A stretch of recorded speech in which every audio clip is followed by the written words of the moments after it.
You know, I watched that movie Sophie's Choice. Kind of bullshit. She thinks she had it tough. I'd like her to see which Magneto versus Sentinel statue she wanted to keep. Hey, my name is Mr. X. Welcome to the Extreme channel. We are giving away $1,000 statues to you guys. If you want to know how to win one, stay tuned for later in the video. Hey everybody, I'm right here in the middle. So some context about that intro. If you don't know what Sophie's Choice is, it's a movie where essentially a mother had to choose which child dies and which child lives.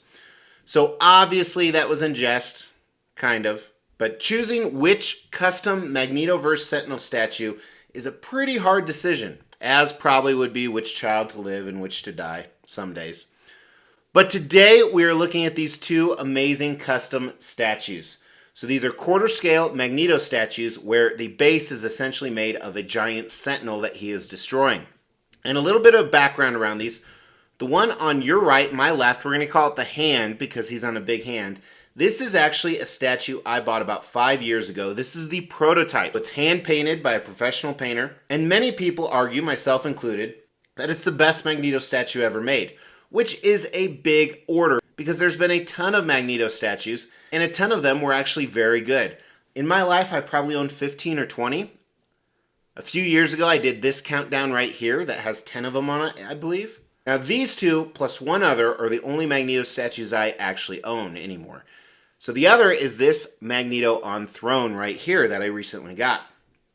And when I say recent, in the last few months, I do have another one on order where he's on throne, which you've probably seen in some videos. But most recently, I got this one where he's throwing the head. You can check out the original video right here. So what we're going to do today, we're going to compare and contrast these two pieces. So that's what we call an Xtrumble or an extreme rumble. See which one is better, see which one I want to keep. Right now, I'm going to tell you it's going to be neck and neck. If you saw those original reviews, both of them are amazing. Even the older one still stands up in my opinion. So we're going to look at a lot of categories we use for traditional statue reviews. We're going to look at some new categories. And the problem with this is usually this giant one, the hand on my left, is actually behind me. You probably see it during most of my video reviews. I can't put both of these up there. Hashtag real world problems, right? Because to me it would just look funky. Two amazing Magnetos next to each other, and then one single character of everyone else, although I do have 6 Wolverines behind me. So if you want more background on each one that I don't cover today, again, make sure to check out those original videos. And if you like stuff like this, make sure you not only like this video, but sub to the channel and hit the bell notification. Last whoring out I'm going to do is I've done tons of videos of these on TikTok, Facebook, and Instagram. The link for those is in the description.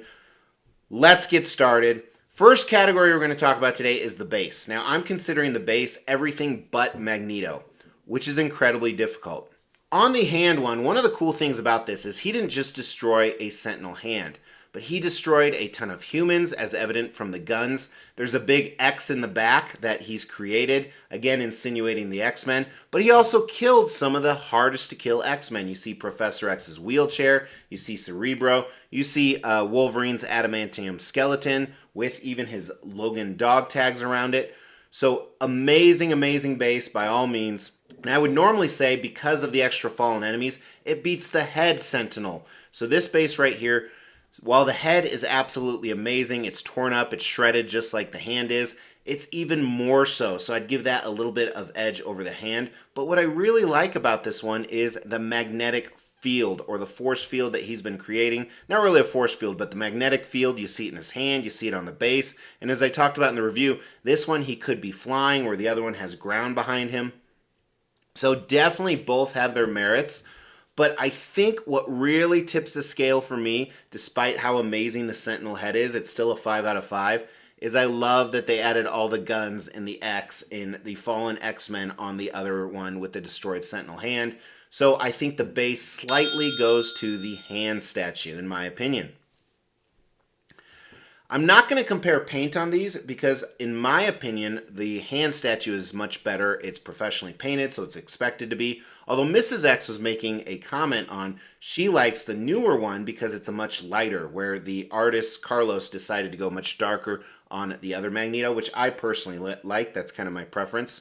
Sculpt. So what's interesting, if you watched the most recent video with the head one, I couldn't remember. I thought originally that it was sculpted by the same amazing sculptor who did the first one, but it's not. But it's also done by one of the best sculptors in the game. You can go back and watch the original videos, but honestly, I think the sculpt's pretty even. I think it's a tie. Both are amazing. Both have so much incredible detail. The Magnetos are honestly pretty similar. I think the portraits on the hand are a little bit better, but not enough to warrant that, hey, this sculpt is better than the other one. Speaking of portraits, there are a ton of switch outs on both of them. So let's look at those. So the hand actually has 4 heads compared to 3 with the head. So the first one that's kind of different is this unhelmeted Magneto that has painted eyes. Both of them have a helmeted Magneto with painted eyes. Now when I say painted eyes, that's really important because the other 2 heads on both of these actually have some light up features. So the eyes look a little bit different when they're not lit up. You can see a helmeted one right here. One's screaming, one's not. And here they are lit up. Very different light up feature. Then you have an unhelmeted, one's screaming, one's not. And again, the eyes are not lit up. But you can have them light up right here.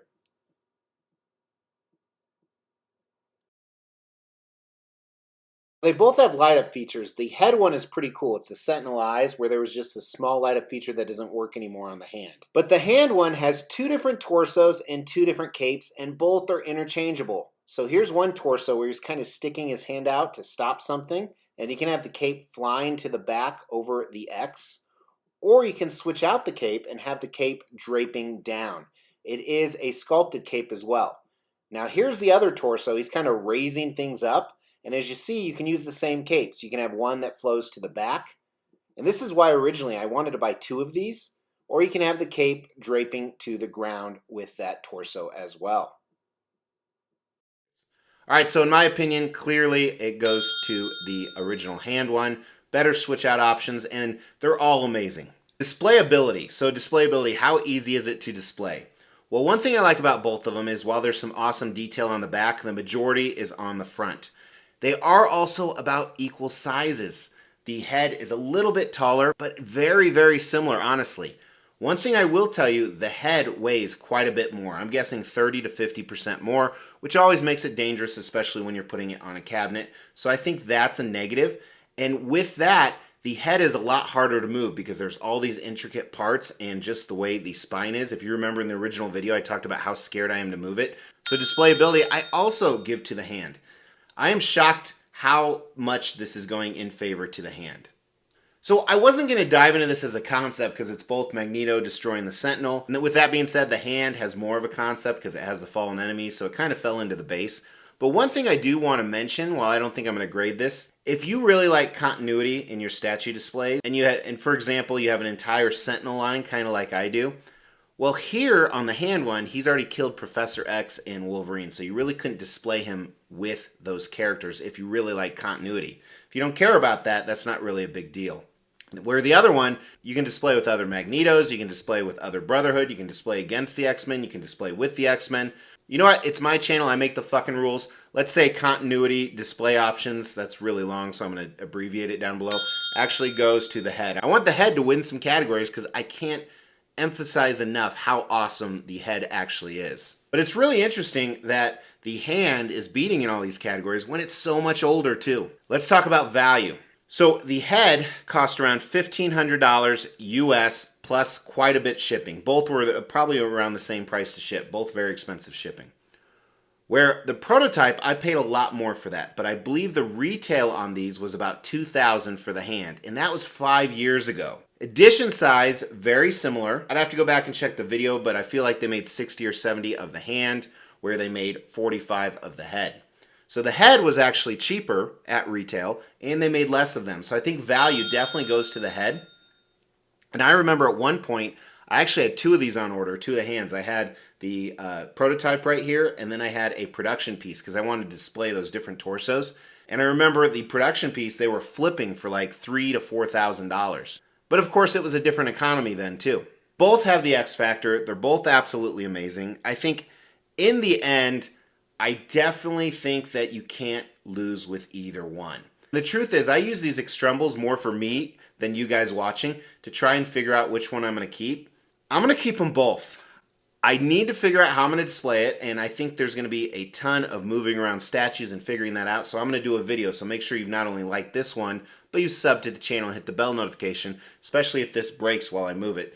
That's definitely going to be a viral moment. But yesterday I put a poll on YouTube of which one is better, so please go on there and vote. And also throw down in the comments which one you like better and why. I ask you to do that because every comment gets you closer to winning a statue. I don't know why I hesitated there. As we try to grow this channel, we like to reward you guys for watching and subscribing.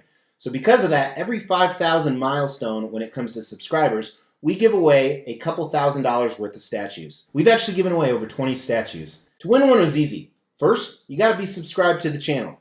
You'll get bell notifications when videos drop. Each video that drops, you wanna make a comment on those videos. We pick a random video, we give away statues based on a comment. You can say whatever you want. The more videos you comment on, the higher your chances are to win. Thank you guys so much for tuning in. Please, if you haven't subscribed, it'll get us to the next giveaway quicker. Go ahead and hit that subscribe button. But amazing, amazing pieces. I'm so blessed to have both. Very excited to see what the future displays are going to look like. I'll talk to you guys soon. Take care.